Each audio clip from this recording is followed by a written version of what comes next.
No tiene temor de la nieve por su familia, porque toda su familia está vestida de ropas nobles. Ella se hace tapices de lino fino y púrpura es su vestido. Su marido es conocido en las puertas cuando se sienta con los ancianos de la tierra. Hace telas y vende y da cintas al mercader. Fuerza y honor son su vestidura, y se ríe de lo porvenir. Abre su boca con sabiduría, y la ley de clemencia está en su lengua. Considera los caminos de su casa, y no come el pan de balde. Se levantan sus hijos y la llaman bienaventurada, y su marido también la alaba. Muchas mujeres hicieron el bien, mas tú sobrepasas a todas. Engañosa es la gracia y vana la hermosura. La mujer que teme a Jehová, esa será alabada. Dadle del fruto de sus manos y alábenla en las puertas sus hechos. Vamos a estar orando a nuestro Dios. Padre, te damos gracias, Señor, porque tú eres bueno. Agradecemos, Señor, porque podemos reunirnos en esta mañana, en este lugar, para poder aprender, para poder seguir meditando en tu palabra. Rogamos, Señor, en esta hora por cada uno de los hermanos que vamos a estar escuchando tu palabra. Señor, ayúdanos, Señor, a poder poner atención, Señor, a tener una disposición correcta. Sé tú con cada uno de los maestros también, Señor, que van a estar enseñándose, utilizándolos, Señor, que lo hagan para tu honra, para tu gloria, Padre. Te pedimos esto, Señor amado, en el nombre de tu Hijo, nuestro Salvador Jesucristo. Amén. Voy a pedir a las clases que puedan estar pasando, los alumnos que hayan llegado.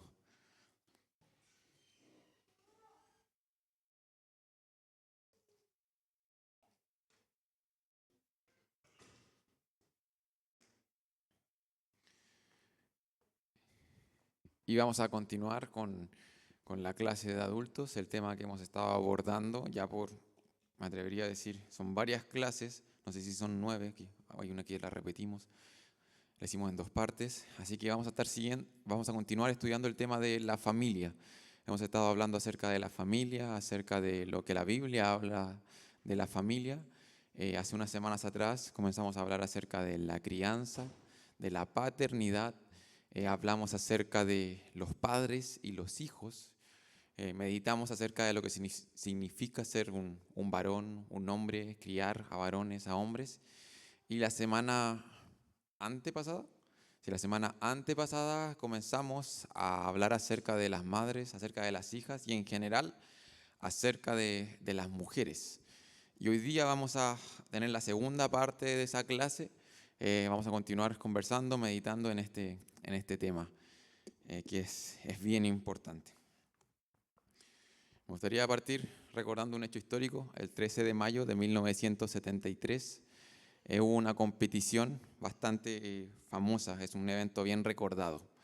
Bobby Rich es el hombre que aparece ahí, es un ex tenista jubilado, en esa época ya estaba jubilado, tenía 55 años.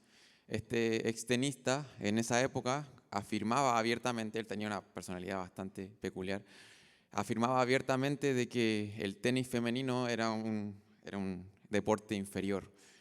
Normalmente tendía a denigrar un poco a las mujeres públicamente y por medio de la televisión Bobby Rich en un momento dijo que él era capaz a sus 55 años de derrotar a cualquier jugadora profesional activa en el circuito en esa época. Y bueno, en esa época también había toda una discusión, ¿cierto?, con respecto al movimiento feminista, y esto se vio como una ofensa y una amenaza para los derechos quizás que estaban ganando las mujeres. Y una tenista activa, la historia quizás es más compleja que esto, tiene hartos ribetes, pero una tenista activa llamada, te lo voy a leer, Billie Jean King, de 29 años, estaba en el top 10 en ese momento. 29 años para una tenista, está en el mejor momento de su carrera. Aceptó el desafío y jugaron un partido de tenis, y esa competición, ese partido de tenis se convirtió en uno de los más vistos en la historia de Estados Unidos. Y a ese evento en específico, a ese partido de tenis que jugaron estas dos personas, se le conoció y se le conoce hasta hoy en día como la batalla de los sexos. Ese término, quizás ese nombre lo han escuchado en otras áreas, comenzó ahí, con esa competición. Una competición que, más que ser simplemente un evento deportivo, buscaba mostrar o demostrar qué sexo era el más fuerte, en este caso en el tenis. Buscaba demostrar de que las mujeres realmente podrían hacer frente a la agilidad, a la fuerza, a la resistencia física de los hombres en el partido de tenis. Como dije, la competición fue más compleja que eso, pueden buscar los detalles, Pero lo que quería traer acá es que esta batalla de los sexos, a pesar de que haya sido solamente una competencia, hasta hoy en día, normalmente cuando hablamos acerca de los roles del hombre y de la mujer y tendemos a hacer alguna comparación, se tiende a entender de esa forma, como una batalla, como una competencia, como una guerra. Aunque no lo queramos, pero normalmente cuando se hablan estos temas que hemos estado hablando en las últimas semanas, tendemos a verlo así, como una competencia, como algo que alguien va a ganar y alguien va a perder. Alguien va a tener más valor y alguien va a tener menos valor. Sin embargo, cuando vamos a las Escrituras, vemos que en el diseño original de Dios no estaban las cosas así.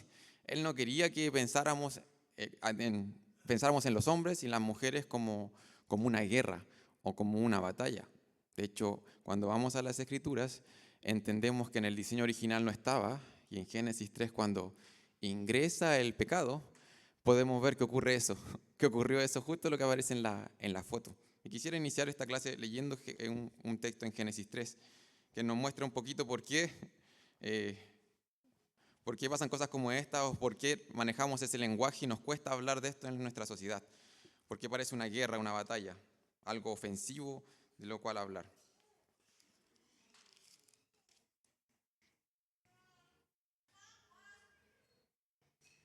Génesis 3, versículo 15 y 16. Que el Señor está declarando las consecuencias de la caída, ¿cierto? Y dice el versículo 15, bastante famoso: y pondré enemistad entre ti y la mujer, entre tu simiente y la simiente suya, ésta te herirá en la cabeza y tú le herirás en el calcañar. Y a la mujer dijo: multiplicaré en gran manera los dolores en tus preñeces, con dolor darás a luz los hijos. Y aquí está: tu deseo será para tu marido, y él se enseñoreará de ti. Ahí inició la batalla de los sexos. Ahí inició esta especie de guerra o estos, ¿verdad?, corazones que tendieron a estar en oposición, o comenzamos a tener dificultades para poder relacionarnos, dificultades para poder entender cuál era el diseño original del Señor para el hombre y para la mujer. Entonces, para iniciar esta clase me gustaría animarlos, a animarlos que vivimos en un mundo en donde ir a las Escrituras y afirmar el diseño original para el hombre y la mujer es complejo, porque probablemente vamos a ser quizás en algunos momentos amedrentados, en algunos momentos quizás la cultura nos va a despreciar al afirmar que quizás esto no está tan correcto, que esto no es una competencia, no es una guerra, no es una batalla, sino que el Señor nos creó como un complemento, hombre y mujer como un complemento. Si vamos a continuar meditando en lo que significa ser mujer y la feminidad, y en esta clase vamos a utilizar, no sé si se recuerdan que hace unas clases atrás utilizamos una definición de un pastor que afirmaba lo que significaba ser masculino, lo que significaba ser un hombre, qué implicaba. Este pastor es John Piper y vamos a ocupar la misma definición que él utiliza, pero para definir lo que es la feminidad. ¿Qué es lo que qué es lo que es ser mujer? ¿Qué es lo que significa ser femenina? ¿Ya? Y él lo plantea así en un libro que se escribió en la misma época que ocurrió esto. Él dice: en el corazón de una femineidad madura hay una libre disposición para afirmar, recibir y nutrir la fortaleza y el liderazgo de hombres dignos de formas que sean apropiadas en las diferentes relaciones de la mujer. Voy a leerlo de nuevo para que leamos con harto detenimiento. Dice: en el corazón de una feminidad madura hay una libre disposición para afirmar, recibir y nutrir la fortaleza y el liderazgo de hombres dignos de formas que sean apropiadas en las diferentes relaciones de la mujer. No sé si se dieron cuenta, pero la definición del hombre dependía un poco de la mujer. Decía que el hombre tiene un sentido de responsabilidad para liderar, para proveer, para proteger a las mujeres, decía. Y de la misma manera, la definición de la feminidad depende un poco del hombre. ¿Ya? ¿Por qué? Porque el Señor nos crea como un complemento. Como un complemento, no nos crea para poder competir, sino que más que una competición, más que una carrera, nosotros debiéramos pensar en los sexos, en el hombre y la mujer, como un baile. Como un baile, en donde hay un complemento, en donde por un lado se cumple una función, por otro lado se cumple otra función, y cuando comenzamos a entender cuál es el rol del varón, vamos a comenzar a entender igualmente cuál es el rol de la mujer. Es por eso que se define de esa manera, en dependencia del otro sexo. También hay una mención que hacer con respecto a la definición, que la hice en la definición de la masculinidad, y es que la definición dice que esto está en el corazón, ¿ya? Dice que es como la esencia. El pastor dice que si es que hay algo que es ser femenino, está aquí, ¿ya? Puede ser más. Usted puede pensar, oye, pero no considero esto o esto otro. Puede ser.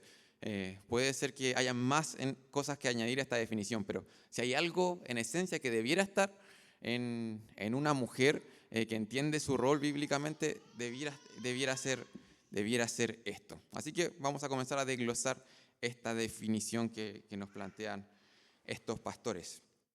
Y la definición parte, al igual que la definición con los hombres, con que la femineidad es una libre disposición. Esta definición no se define en términos de comportamiento necesariamente. ¿Por qué se define así? Porque usted podría pensar, dice, bueno, una libre disposición para afirmar, recibir y nutrir el liderazgo de hombres, y quizás de inmediato pensamos en mujeres casadas, por ejemplo. Y de hecho, cuando uno va a la palabra de Dios, puede ver que a menudo cuando se habla un poco del rol de la mujer, de inmediato se plantea en términos de matrimonio, ¿ya? Pero una mujer es mujer antes de estar casada. Al igual como hablábamos de los hombres, que decíamos, ¿sabes qué? Tenemos que enseñar a los niños que ellos tienen que ser hombres, e incluso los jóvenes son hombres y deben comportarse y obedecer a este llamado. De la misma manera funcionan las mujeres. Hermanas que están solteras, hermanas que han enviudado, deben seguir respondiendo a este mismo sentir. Entonces, esta libre disposición es algo que interiormente debe estar en cada una de ellas. No depende de su contexto, de sus circunstancias, sino que depende de quiénes son ellas. El Señor, si las creó como mujeres, este es el sentido, esta es la disposición que debe estar en sus corazones, ¿ya? Ahí dice, no se define en términos de comportamientos específicos, sino como una disposición, ya que los actos variarán dependiendo del contexto. ¿Y cuál es esta disposición del corazón que debiera tener una mujer que está entendiendo lo que el Señor quiere para su vida? Aquí hay otra mención. La definición dice una libre disposición para afirmar, recibir y nutrir la fortaleza y el liderazgo de hombres dignos, ¿ya? Eso también es interesante, ¿ya? Y yo les traigo una pregunta acá. Aquí la definición, como les dije, depende un poco de los hombres, ¿cierto? Los hombres tienen que liderar, tienen que proveer, tienen que proteger, y las mujeres van a afirmar, van a nutrir, van a recibir ese liderazgo, y la definición dice de hombres dignos. Ahora, quizás voy a ser un poco apresurado a hacer esta pregunta, pero me interesa saber lo que piensan. ¿Qué pasa cuando una mujer está llamada a hacer esto, a comportarse femeninamente, pero no tiene hombres dignos? ¿Qué pasa? Las mujeres podrían responder a esto que el Señor las llama, quizás, no sé, teniendo un mal esposo, por ejemplo, o un hombre que no está respondiendo bíblicamente al llamado de las Escrituras. Es interesante, a mí me llamó la atención que dijera que tiene que afirmar, recibir y nutrir la fortaleza y liderazgo de hombres dignos. ¿Qué pasa cuando no hay hombres dignos? ¿Qué sucederá?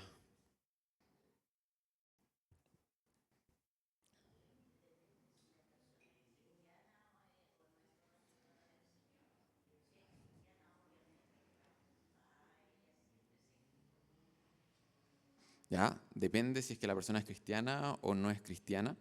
No sé si alguien tiene algún otro comentario. ¿Puede una mujer responder al llamado que el Señor le hace de poder comportarse femeninamente, de acuerdo a lo que vamos a ver ahora, no teniendo hombres dignos? Amén. Entonces, quizás antes de entrar a lo que es ser una mujer y los tres conceptos que utiliza más adelante, la definición aquí nos plantea como si el ser mujer es un sentido, esto tiene que estar interiormente, ¿cierto? A pesar de que muchas veces no habrán hombres dignos. Lo que nos plantea esta definición es que cuando no hay una masculinidad madura o bíblica, como se utilizaba en ese término, del otro lado, probablemente va a ser afectada en algún aspecto la feminidad de la mujer. De la misma manera, cuando la mujer no está respondiendo bíblicamente a lo que significa ser una mujer, van a haber ciertos obstáculos o desafíos específicos para que el hombre pueda responder apropiadamente al llamado a la masculinidad. Es por eso que somos un complemento y por eso que las definiciones se plantean así, porque nos afectamos mutuamente. Sin embargo, esta libre disposición siempre tiene que estar. Y como ejemplo de eso lo encontramos en 1 de Pedro capítulo 3.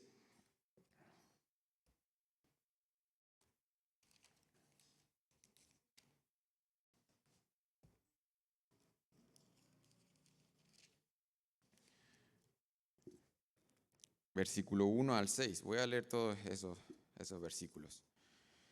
Dice, 1 de Pedro capítulo 3, versículo 1 al 6. Dice la palabra: asimismo vosotras mujeres estad sujetas a vuestros maridos, para que también los que no creen a la palabra sean ganados sin palabra por la conducta de sus esposas, considerando vuestra conducta casta y respetuosa. Vuestro atavío no sea el externo de peinados ostentosos, de adornos de oro o de vestidos lujosos, sino el interno, el del corazón, en el incorruptible ornato de un espíritu afable y apacible, que es de grande estima delante de Dios. Vamos a llegar hasta ahí. Ahí la palabra nos plantea, de hecho, ese caso, ¿cierto? Nos dice que esta mujer está casada con un hombre que no cree a la palabra.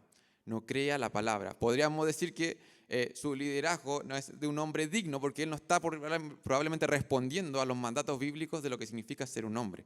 Y a esa mujer se le llama a ser una mujer, bíblicamente hablando, a tener esta disposición interna, a pesar de esa dificultad, a pesar de que muchas veces va a ser un obstáculo extra, de que su esposo no esté entendiendo que el Señor lo ha llamado a liderar, a proveer, a proteger, a pesar de que no esté respondiendo en adoración a lo que Él es, pero a pesar de eso, se le llama a la mujer a tener esa libre disposición, a esa disposición interna, ese tipo de corazón. De hecho, es bonito el texto porque habla acerca de verdadera belleza, esa verdadera belleza, ese corazón hermoso. Eso es lo que el Señor llama a las mujeres. Y aquí se les llama en esencia a las mujeres. ¿Qué podríamos definir como femineidad? Bueno, la femineidad, y se plantea en tres conceptos. Primeramente, dice que afirma el liderazgo y la fortaleza de estos hombres. Afirma el liderazgo y la fortaleza de estos hombres. ¿A qué se está refiriendo acá? Es que una mujer que quiere comportarse femeninamente va a afirmar lo que la Biblia dice acerca de los hombres y las mujeres. Por ahí se parte, lo que hemos estado conversando, el concepto de complemento. Y vamos a abordar un poquito en esta clase este concepto de la ayuda idónea, ¿ya? Pero parte por ahí. Una mujer que entiende bíblicamente qué es ser una mujer va a afirmar esta relación de complementariedad entre el hombre y la mujer, ¿ya? Se parte para ahí. La mujer lo ve como una bendición, como algo que el Señor le ha dado. Dice, defiende este tipo de relación. No entiende esta relación, como lo vimos al comienzo, como una competencia, como un juego de ganar y de perder, ¿ya? No, sino que entiende que el Señor nos crea diferente, ¿ya? Lo afirma eso. La definición sigue y dice, y esta libre disposición es a afirmar y también a recibir el liderazgo de los hombres, ¿ya? Ser mujer es internamente tener esa disposición de aceptar la fuerza y el liderazgo de estos hombres dignos. De hecho, esto tiene mucha relación, aquí ocupa el concepto de recibir, pero tiene mucha relación con el concepto que se ocupa en Efesios 5 de sumisión, ¿cierto? Vamos a ir a Efesios capítulo 5, versículo 22 al 24.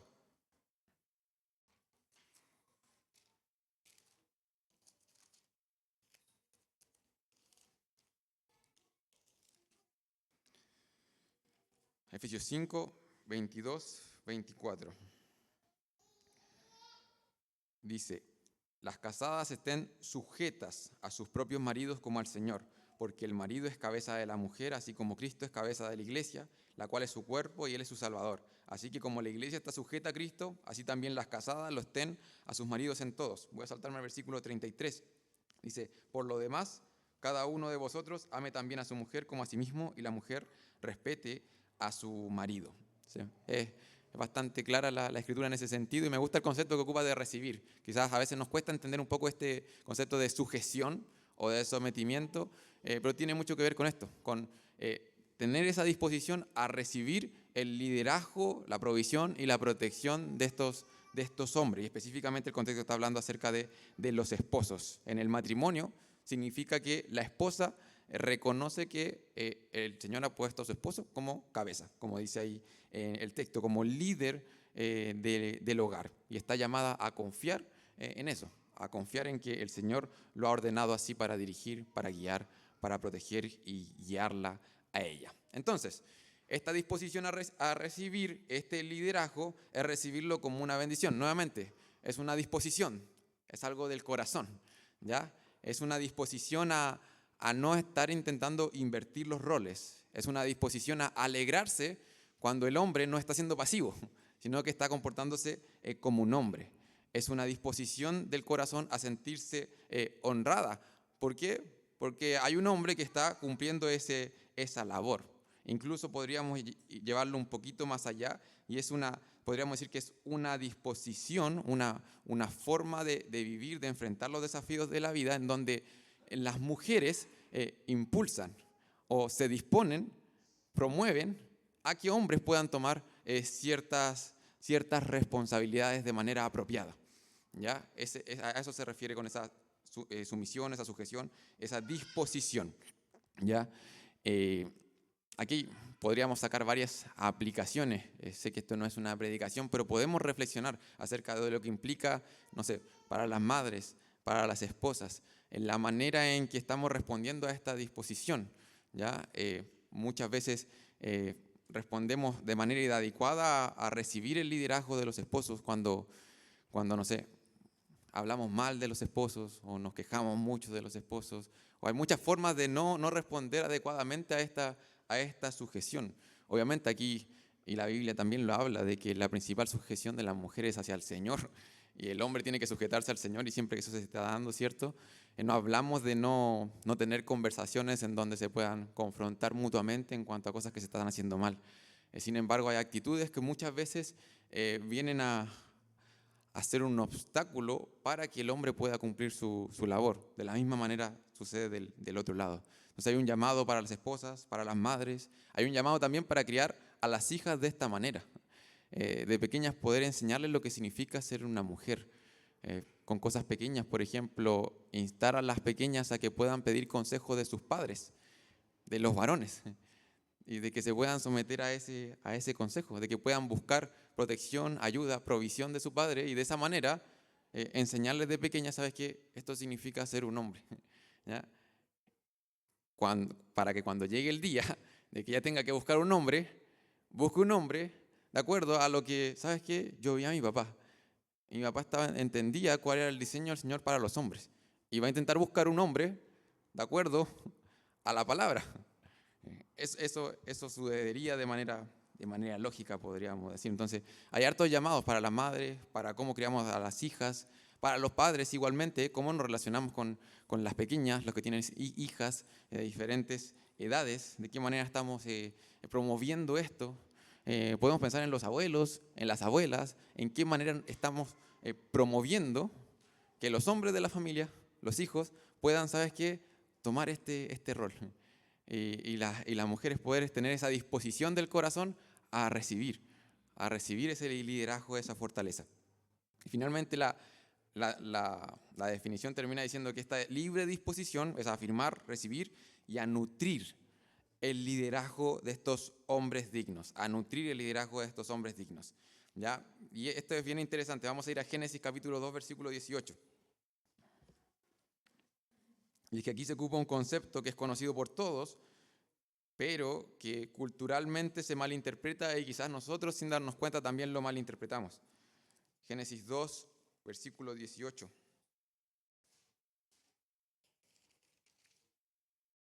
No sé si alguien me puede ayudar leyendo ese texto.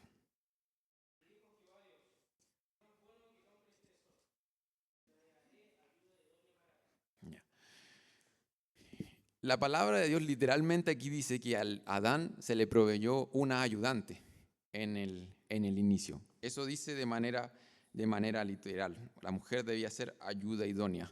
Y esa es la forma en que el Señor creó a la mujer, ¿cierto? Como una ayuda idónea. Ahora ahí tengo una pregunta para reflexionar, no necesariamente que la contestes, pero es, ¿qué significa realmente ser un ayudante? ¿Ya? Si lo pensamos sinceramente, y cuando hablamos de este tema en específico, quizás podría provocar un poco quizás como de escozor la palabra. Pareciera incluso que la palabra viene como a degradar algo, o a algunas personas les podría traer eso. ¿Sabes qué? El Señor te creó para ser una ayudante, ¿ya? Y es por eso que creo que puede haber un mal entendimiento de este concepto por la primera reacción que podríamos tener al pensar de que el Señor creó a las mujeres para ser una ayudante. Sin embargo, cuando uno ve el término en la palabra de Dios, en las Escrituras, ser ayudante es un término fuerte, no es algo débil, ¿ya?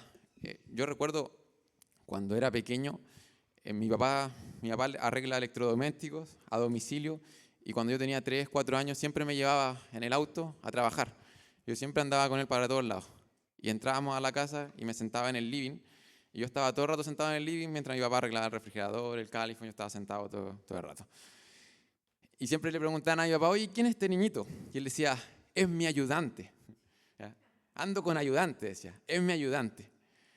Y claro, yo no ayudaba en nada, yo solamente me sentaba ahí, no hacía nada, yo lo acompañaba, pero él hacía todo el trabajo. Él era el talentoso, él tenía el conocimiento y él decía que yo era su ayudante. ¿Ya? Quizás ese es el concepto de ayudante que tenemos, como una especie como de accesorio, como algo que quizás no es necesario. Igual podría haberlo hecho solo, pero ya acompáñame, voy a llevarte a trabajar. Quizás ese mal entendimiento tenemos, pero cuando uno va a la palabra de Dios puede encontrar que al ser que se le llama normalmente ayudante y que ayuda, es a Dios mismo. De hecho, en el Antiguo Testamento era Dios el ayudante de Israel. Era la ayuda de Israel. Y cuando uno lo ve de esa forma, como que dice, oye, parece que no es un término que viene a deplorar algo, sino que es algo que implica fortaleza. De hecho, también se ocupa la ayuda para referirse a esos ejércitos que venían en ayuda y que sin esa ayuda, ¿sabes que ibas a perder la batalla? No ibas a poder llevar adelante la guerra. Necesitabas ese ejército que viniera a ayudar. Entonces, la ayuda de la cual habla aquí es una compensación de una debilidad. Es algo que viene a traer fortaleza en un área en donde no eres débil, eres débil. El Salmo 54:4 ocupa la palabra para referirse a Dios.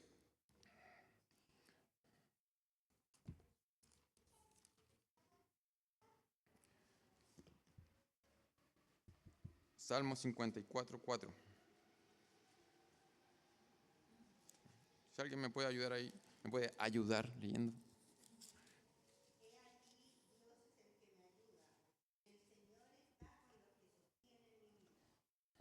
Es el mismo término que se ocupa aquí en Génesis, y usted probablemente lo haya visto en otros salmos, que se habla acerca de la ayuda de Dios. ¿Por qué necesitamos ayuda de Dios? Porque somos débiles y necesitamos de su fortaleza, ¿ya? Y ese es el concepto que se utiliza acá. Y esta ayuda es idónea. Ese término está haciendo referencia a, ¿sabes qué? Es justo lo que necesito. Es el complemento, es la falta que me hace. Ese es el tipo de ayuda que es la mujer. Entonces, las mujeres no ayudan desde una perspectiva de debilidad. Ayudan porque tienen una fuerza tremenda ordenada por Dios para hacerlo. Esa es la manera en que se plantea esta ayuda idónea. Esta ayuda es porque los hombres tienen debilidades, ¿ya? Y necesitan este complemento, necesitan la ayuda idónea. Entonces no ayudan desde la debilidad, sino que desde la fortaleza específica que el Señor les ha dado a ellas. Incluso parece un poco paradójico, porque hemos hablado de que el hombre es el que tiene que liderar, proveer y proteger. Sin embargo, necesita una ayuda para que le ayude, lo complemente, para que pueda liderar, proveer y proteger de manera adecuada. ¿Ya? Parece paradójico, pero es el diseño perfecto del Señor.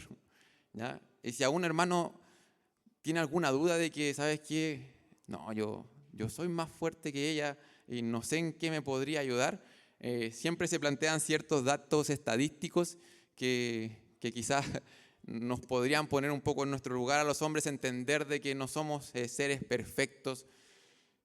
No sé, hay estadísticas que dicen que 6 veces más hombres que mujeres son arrestados por abuso de drogas, 10 veces más hombres que mujeres son arrestados por embriaguez. El 83% de los delitos graves en Estados Unidos son cometidos por hombres. 25 veces más hombres que mujeres están encarcelados y prácticamente todas las violaciones son cometidas por hombres.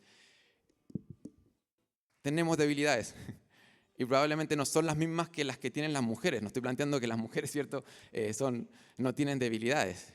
Sin embargo, estas cosas nos hacen ver, ¿sabes qué? Quizás nuestras debilidades son diferentes y nuestras fortalezas son distintas. Y es por eso que tenemos que funcionar como un complemento. Como un complemento. Nos necesitamos mutuamente, ¿ya? Y si queremos profundizar en qué es lo que significa esta ayuda que las hermanas, las mujeres pueden dar, podemos leer Proverbios 31, que yo lo leí al comienzo de esta sesión. Lamentablemente la clase no nos da para poder profundizar tanto en cuanto a esta ayuda. Puede leer Proverbios 31, puede visitar Tito 2, puede visitar los textos que se les llama a las ancianas a enseñar a las más jóvenes, y ahí habla bastantes aspectos del carácter, y podemos entender en base a esos textos qué es lo que significa esta ayuda, qué es lo que hacen las mujeres en la práctica. Yo aquí me pongo al menos 3 áreas en las que las mujeres funcionan o pueden funcionar como ayuda idónea. Las mujeres ayudan a sus esposos, ayudan a sus iglesias y ayudan al mundo, ¿ya? Usted puede visitar los textos, usted puede profundizar y ver cómo bíblicamente hablando las mujeres son necesarias y los hombres necesitan de esa fortaleza que ellas tienen en las diferentes áreas de la vida, ¿ya? Quiero profundizar solamente en la manera en que las mujeres ayudan a sus iglesias, ¿ya? Por temas, como digo, por temas de tiempo. De todas maneras, la próxima semana, si el Señor lo permite, vamos a tener un pequeño tiempo de preguntas y respuestas. Probablemente vamos a mandar algún link por el grupo de WhatsApp y los alentamos a mandar preguntas con respecto a estos temas, porque como les digo, hemos abordado este tema en 4 clases, quizás da este tema para abordarlo en un semestre, y es bueno que podamos responder preguntas, es bueno que sigamos profundizando en este tema que quizás a menudo no lo conversamos tan abiertamente, pero está en la palabra de Dios. Y quiero alentar y terminar alentando a las hermanas a ayudar a la iglesia, ¿ya? A ayudar a la iglesia, a hacer una contribución en la obra del Señor. Como dije, hay textos explícitos que hablan acerca del rol de las mujeres en las congregaciones, de cómo las ancianas enseñaban a las más jóvenes, y esa era la dinámica natural de la congregación. Podemos ver a hermanas que tuvieron mucha influencia en la iglesia primitiva cuando la iglesia estaba naciendo. Vemos en las Escrituras a una Loida, a una Eunice, al matrimonio Priscila y Aquila, cuando enseñaron ambos a Apolos. Vemos a Lidia, vemos a ciertos colaboradores de Pablo, que algunas eran mujeres, y como dije, vemos en Tito 2, versículo 4 y 5, a las ancianas que enseñan a las más jóvenes. Definitivamente necesitamos a hermanas que puedan estar cumpliendo su rol en nuestras congregaciones. Necesitamos que ellas puedan responder bíblicamente a su llamado, ¿ya? De que ellos puedan entender cuál es su rol para con su familia primeramente, cómo ellas pueden ser una influencia positiva en sus hogares y convertir sus hogares en un puesto de avanzada para el evangelio, cómo pueden criar, educar toda una siguiente generación de futuros hombres y mujeres que están arraigados en las Escrituras, y cómo las hermanas pueden poner sus dones al servicio de la iglesia. Lamentablemente muchas veces en los ámbitos de iglesias, cuando hablamos acerca del servicio de las mujeres, se cree que porque las mujeres, y nuestro entendimiento nos lleva a afirmar que las mujeres no debieran predicar y no debieran gobernar en la iglesia del Señor. De hecho, hay un texto en Timoteo que explícitamente lo dice, 1 Timoteo capítulo 2, que las mujeres no debieran enseñar, no debieran ejercer ese tipo de autoridad para con los varones. Y nosotros lo creemos así. Creemos que el Señor no las ha llamado a predicar y a ejercer autoridad. En definitiva, no las ha llamado a ocupar ese puesto que en esencia le correspondería a los pastores y a los ancianos. ¿Ya? Lo entendemos de esa manera. Y muchas veces Se afirma de que porque nosotros creemos esto, las mujeres no podrían hacer absolutamente nada en las congregaciones, ¿ya? Muchas veces porque simplemente no pueden predicar, tienen que ser una especie de accesorio aquí en la iglesia o no pueden hacer un aporte real a la obra del Señor. Y las quiero llamar, hermanas, a ir a las Escrituras y poder darse cuenta de lo que el Señor habla acerca de ustedes, de lo que el Señor las está llamando. Nuevamente, en cuanto a sus esposos, a sus hogares, a la iglesia y al mundo. El texto en Proverbios 31 es bien bonito cuando dice la manera en que esta mujer virtuosa ayuda a los pobres, ¿cierto? A los menesterosos. La influencia de esta mujer virtuosa traspasa su hogar. Y es maravilloso verlo de esa manera. Así que los quiero alentar de esa manera. Bueno, dice, Dios quiere que toda la iglesia sea movilizada a trabajar en su obra, hombres y mujeres. Y quiero terminar entregándoles una pequeña hojita. Este pastor termina este capítulo del libro con una lista de, quizás de funciones, podríamos decir, o de labores que podría hacer una mujer perfectamente en una congregación. Y uno podría decir, oye, pero quizás la lista es media cortita. Y el pastor hace una lista bastante extensa de la obra del Señor. Él piensa en la obra del Señor, el ministerio, toda la obra del ministerio que se puede llevar a cabo adelante. Usted va a ver esta lista y hay muchas áreas que en esta iglesia son inexistentes. Ya, hay muchas áreas en esta iglesia que quizás no estamos llevando adelante la obra del ministerio. Usted la va a ver y dice, oye, esto no está acá. Pero ¿sabes qué? No habría problema de que una mujer pudiera estar sirviendo en esa área en específico, ¿ya? Así que quiero animarla. Y a los varones igual le vamos a dar estas hojitas porque también somos llamados a servir en la obra del Señor y aquí hay muchas ideas, hay muchas áreas en donde podríamos estar sirviendo y quizás no lo hemos considerado. Quiero que, si es que alguien me ayuda a entregarla, porque tengo que hacer al menos un par de menciones con respecto a la hojita.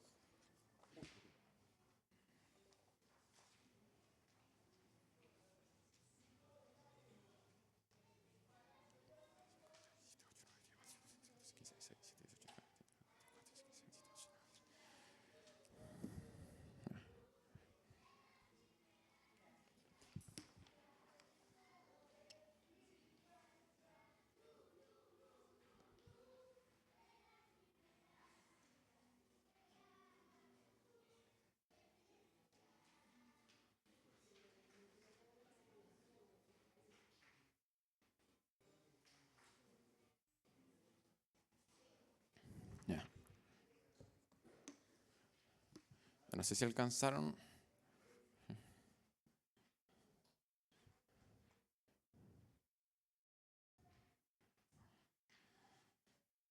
Este es el mismo pastor John Piper, dice la hojita de oportunidades en los ministerios para las mujeres. Dice, probablemente esta lista está incompleta y refleja nuestra cultura y nuestras propias limitaciones, pero vale la pena correr el riesgo de dejar claro que la visión de la masculinidad y la feminidad presentada en este curso no pretende obstaculizar el ministerio, sino aclararlo y empoderarlo hacia un patrón de obediencia bíblico. Ya sea un patrón de obediencia bíblico. Y aquí el pastor plantea diferentes ministerios que se podrían llevar a cabo en las congregaciones. Ya hay cosas muy prácticas como el ministerio a los enfermos, hay cosas muy prácticas como ayudar a las personas que están padeciendo enfermedades complejas, que una mujer tiene todas las facultades para poder servir en eso. Allá abajito en la primera columna, al final, el pastor plantea el ministerio de la consejería bíblica. En la primera columna al final, hermanas, necesitamos personas, mujeres, que puedan capacitarse en las Escrituras para poder utilizarlas de manera adecuada y que nos puedan ayudar a poder ayudar a otros hermanos a resolver ciertos conflictos, ciertas problemáticas que quizás tienen otras dimensiones, cosas más complejas. Necesitamos hermanas capacitadas en consejería bíblica, que sepan utilizar las Escrituras para poder amonestar sabiamente a las personas y ayudarlas a superar sus luchas, llevarlas al arrepentimiento y ayudarlas a cambiar. Lo necesitamos, hermanas. Hay cursos en el Instituto Bíblico específicamente acerca de consejería bíblica. Hay certificaciones en consejería bíblica de Estados Unidos que están viniendo a Chile y que certifican mujeres en esta área, en consejería bíblica, ¿ya? Y tratar con problemas de, no sé, de cosas traumáticas que ocurrieron en el pasado, tratar con ciertas, no sé, depresiones o ciertos problemas que podrían tener mayor complejidad. No es sencillo, y para nosotros como pastores muchas veces quizás no es sabio que podamos tratar ciertos temas a solas con una mujer. No lo sería. Y un llamado es a mujeres, hermanas, que puedan capacitarse en estos temas, que puedan decir, heme aquí, Señor, y voy a disponerme a lo que el Señor me quiera llamar en esta área de consejería bíblica. Hay otro punto que me llamó la atención, segunda columna, dice ministerios de escritura. Hermanas, nuevamente necesitamos hermanas que se capaciten y que, ¿por qué no puedan escribir para la gloria del Señor? Si usted revisa, son pocas las autoras bíblicas de habla hispana que actualmente estén escribiendo, que estén llevando adelante literatura que pueda edificar a los creyentes, específicamente a los ministerios de damas. Yo sé que mis hermanas de liderazgo de damas pueden darse cuenta que quizás buscan material, por ejemplo, que sea hecho para específicamente ministerios de damas y no es tan sencillo encontrar. No hay tanta variedad o tanto como nos gustaría para elegir y quizás bien apropiado a nuestro contexto. ¿Por qué no orar para que se levanten mujeres que se capaciten en la palabra de Dios y que puedan armar, formar, crear estos materiales bíblicos que tanto podrían edificar a la iglesia del Señor? Tercera columna, dice ministerios de oración. ¿Cuánta falta nos hace, hermanos, poder llevar a cabo adelante esto? Hermana, si es que usted tiene un llamado especial de parte del Señor en cuanto a la oración, usted puede ser de gran aporte para la congregación, animar a la congregación a perseverar en la oración, animar a la congregación a distribuir peticiones de oración. La mies es mucha y los obreros son pocos. El ministerio es inmenso, ¿ya? Y ahí está el campo listo para poder trabajar por la obra del Señor. Y voy a leer las últimas 4 que aparecen en la tercera columna abajo, las últimas 4. Dice misiones. Y me encanta cómo lo pone el pastor ahí. Dice, hermanas, ustedes pueden estar llamadas a misiones, a hacer todo lo anterior, a trabajar en la obra del Señor en otras culturas. Después dice, ministerio de apoyo financiero. Hermana, usted puede estar siendo llamada por el Señor a ocupar innumerables empleos para sostener estos otros ministerios. Eso igualmente es trabajar en la obra del Señor. Finalmente dice, hermanas, ustedes pueden estar llamadas al impresionante peso y valor de la maternidad. No lo desprecie. Usted está trabajando en la obra del Señor. Somos llamados a ser discípulos. Y los primeros discípulos que tenemos que hacer son nuestros hijos. El impacto es inmenso. No menosprecie, hermana, esa labor tan grande que el Señor le ha dado. Y finalmente dice, hermana, usted quizás está siendo llamada a crear un hogar como esposa a tiempo completo. Es un llamado de parte del Señor y usted puede responder a eso adecuadamente. Nuevamente, voy a repetir eso, no lo menosprecie. El impacto que puede hacer en las almas de esos pequeños que tienen su hogar no es menor. Está llevando a cabo la gran comisión. Está haciendo discípulos y está enseñándole a que guarden todas las cosas que el Señor ha mandado. Y eso ya es inmenso. No se deje engañar por la cultura. No se deje engañar por la supuesta competencia o batalla en que se nos ha puesto entre hombres y mujeres. Vayamos a la Biblia y respondamos adecuadamente a lo que el Señor nos está llamando. ¿Ya? Les recuerdo que vamos a mandar un link probablemente en la semana para que puedan mandar preguntas, hermano. Mande preguntas para poder seguir meditando quizás en ciertos asuntos que no profundizamos, poder hacerlo en esa clase. Vamos a terminar en oración, dando gracias al Señor por este tiempo y dando gracias al Señor por los alimentos. ¿El pastor Walter?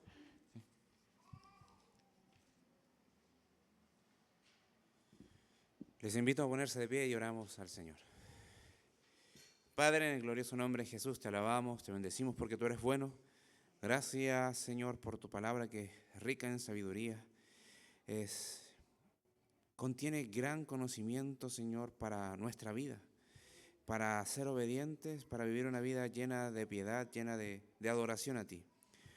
Lo necesitamos, Señor, con urgencia día tras día, el amarte con nuestra vida, amarte con lo que hacemos y con lo que dejamos de hacer, con lo que pensamos y y aquellos pensamientos, filosofías las cuales dejamos de lado porque están sujetas a este mundo.